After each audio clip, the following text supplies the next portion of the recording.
नमस्कार दोस्तों, कैसे आप सभी। उम्मीद है बेहतर होंगे। भगवान भोलेनाथ की, बाबा अमर सिंह पवन की आपके आपके परिवार के ऊपर हमेशा आशीर्वाद बना रहे, ऐसी मैं भगवान भोलेनाथ से प्रार्थना करता हूँ।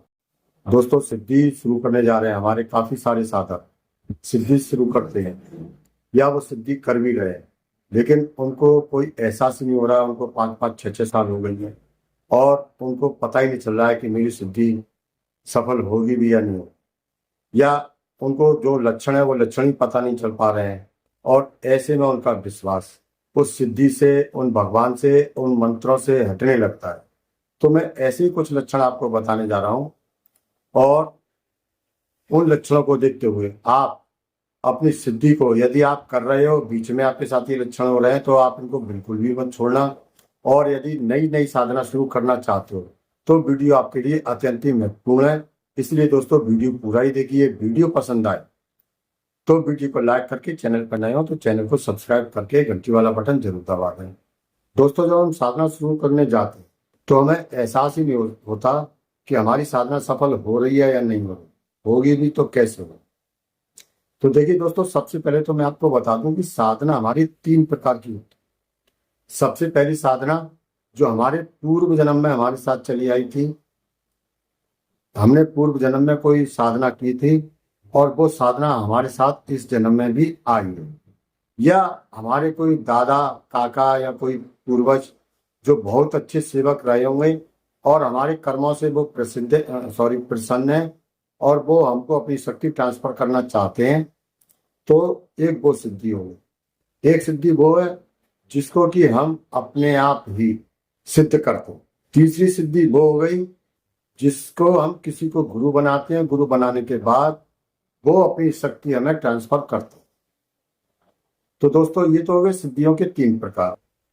अब हम बात करते हैं कि आप सिद्धि करने जा रहे हो, साधना करने जा रहे हो भगवान की, और आपको एहसास ही नहीं हो रहा कि मैं सफल हूं या होऊंगा भी या नहीं होऊंगा। तो दोस्तों, मैं आपको बता दूं कि आप जब भी सिद्धि करने जाएं तो इन विशेष लक्षणों का ध्यान रखें। देखिए दोस्तों, जब हम साधना करने बैठते हैं, किसी भी मंत्र का जाप करने बैठते हैं, तो सबसे पहले हमारी जिस देवी देवता की सिद्धि हम कर रहे हैं उनकी शक्ति आती है हमारे रीढ़ की हड्डी के पास। रीढ़ की हड्डी में जो अनाहत चक्र होता है वहां पर आकर बैठती, और हमारी कमर में दर्द होने लगता है। अब हमारी कमर में दर्द होता है, हम सोचते हैं यार हम सीधे बैठे हैं, ऐसे तनकर बैठे हैं इसलिए दर्द हो रहा है, और हम ऐसे करके थोड़ा सही होने की कोशिश करते हैं। थोड़ा सा आराम मिलता है, लेकिन वो दर्द फिर शुरू होने लगता है। उसके बाद दोस्तों, यदि यहाँ पर नहीं बैठते हैं तो हमारे कान के पास बैठते। अब आप जब सिद्धि कर रहे होते हैं, मंत्र का जाप कर रहे हो, तो हमारे कान में खुजली होना शुरू हो जाती है। अब दोस्तों, हम समझ नहीं पाते हैं हमारे कान में खुजली हो रही है, तो हम उसे खुजा लेते हैं। खैर, कोई बात नहीं।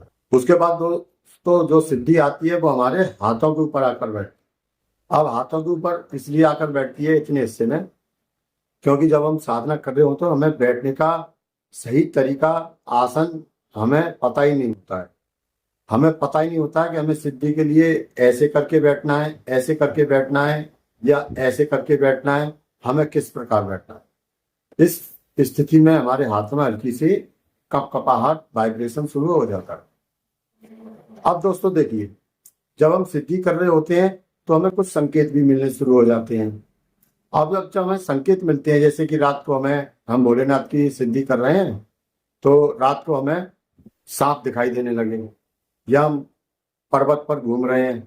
अब आप समझ तो जाते हो कि सांप मुझे इसलिए दिखाई दे रहे हैं कि मैं भगवान भोलेनाथ की सिद्धि करता हूँ, या पर्वत मुझे इसलिए दिखाई दे रहे हैं कि मैं भगवान भोलेनाथ की सिद्धि कर रहा हूँ। या कई बार क्या होता है कि आपका कोई मित्र है, कोई रिश्तेदार है, कोई परिचित है, वो परेशानी में चल रहा है, और आपने उसको, चूंकि थोड़ा बहुत आपको ज्ञान आना शुरू हो गया है, आपको एहसास हो गया है कि मेरा मित्र मुझे याद कर रहा है, मेरा रिश्तेदार कोई परेशानी में, इतना हल्के हल्के संकेत आने शुरू हो जाते। तो दोस्तों, होता क्या है, अब आपने अपने मित्र को बता दिया तेरे घर में लड़ाई चल रही है, मुझे यहीं से बैठे बैठे पता चला, या यार मैं भगवान भोलेनाथ की सेवा कर रहा हूँ और मुझे सपने में सांप दिखाई दे रहे थे, या मैं पर्वत पर विचरण कर रहा हूँ। दोस्तों, अभी ये समय नहीं है आपको सिद्धि के बारे में बताने का। यहीं पर हम चूक कर जाते हैं। अभी जिस देवता की आप सिद्धि कर रहे हैं वो आपके शरीर में समाई नहीं है। वो कई बार आती है, कई बार चली जाती है, कई बार आती है, कई बार चली जाती है। इसका संकेत आप ये देखिए कि जिन देवता की आप सिद्धि कर रहे हैं कई बार उनका नाम आपकी जुबान पर आएगा, बेवजह आएगा। आप बेशक रास्ता चल रहे हैं लेकिन वो उनका मंत्र या उनका नाम आपकी जुबान पर आएगा। आप खाना खा रहे हैं लेकिन उनका मंत्र या उनकी, क्योंकि वो शक्ति उस समय आपके पास आई हुई होती है। तो दोस्तों ये समय बिल्कुल भी संकेत, ये समय बिल्कुल भी नहीं है आपको बताने का। आप बिल्कुल मौन रहिए, किसी को कुछ भी बताने का समय नहीं। जब समय आएगा शक्ति खुद अपने आप बोलेगी, आपको बोलने की जरूरत नहीं, शक्ति अपने आप बोलेगी और उसका हल भी बताएगी। तो दोस्तों एक तो ये बात होती, अगर आप ऐसा करते हो तो आपकी शक्ति दोबारा चली जाती, जहां से आई थी, जहां पहले बैठी थी वो वहीं बैठेगी और आपको काफी सारी, जहां आपने पहले 6 महीने मेहनत की थी अब हो सकता है कि उतनी ही सफलता के लिए आपको साल लग जाए, 2 साल लग जाए, 4 साल लग जाए। तो बिल्कुल भी नहीं बताना है। आप इस बात को बिल्कुल गांठ बांध लीजिए, ध्यान करें। अब दोस्तों इसके साथ ही हम जिन भी देवी देवता की साधना कर रहे हैं उनके कुछ नियम भी होते हैं। जैसे कि आप हनुमान जी की साधना कर रहे हैं तो हनुमान जी स्त्रियों को बेहद इज्जत की नजर से देखते हैं।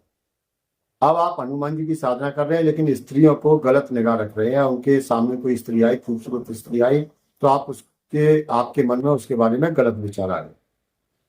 अब हनुमान जी तो बाल ब्रह्मचारी हैं, वो आपको ऐसे कैसे शक्ति दे देंगे? हनुमान जी चले जाए। तो सबसे पहले तो हमें उन देवी देवताओं के नियमों का पालन करना होता है। आप भोलेनाथ की सेवा कर रहे हैं तो भोलेनाथ ने तो त्याग किया हमेशा। अब आपके मन में लालच है तो भोलेनाथ का है कैसे आपसे प्रसन्न होंगे? भोलेनाथ आपसे प्रसन्न बिल्कुल नहीं होंगे। तो दोस्तों जिस भी देवी देवता की आप साधना कर रहे हो, सेवा कर रहे हैं, तो उनके ही नियम आप अपनाइए, तभी आप सफल हो पाएंगे। अदरवाइज आप कितना भी सफलता के लिए हाथ पैर मार लीजिए, आप साधना में सफल नहीं होंगे। इसके अलावा दोस्तों बेहद आपको साधारण ही रहना है, साधारण विचार अपनाने हैं, आपको काफी सारे दुष्कर्मों से दूर रहना है जब तक आप साधना कर रहे हो तब तक। आज की दोस्तों वीडियो इतना ही। वीडियो अच्छी लगी हो तो वीडियो को लाइक, चैनल को सब्सक्राइब करके घंटी वाले बटन को जरूर दबा दें, जिससे हमारी आने वाली वीडियो की जानकारी आपको मिलती रहे।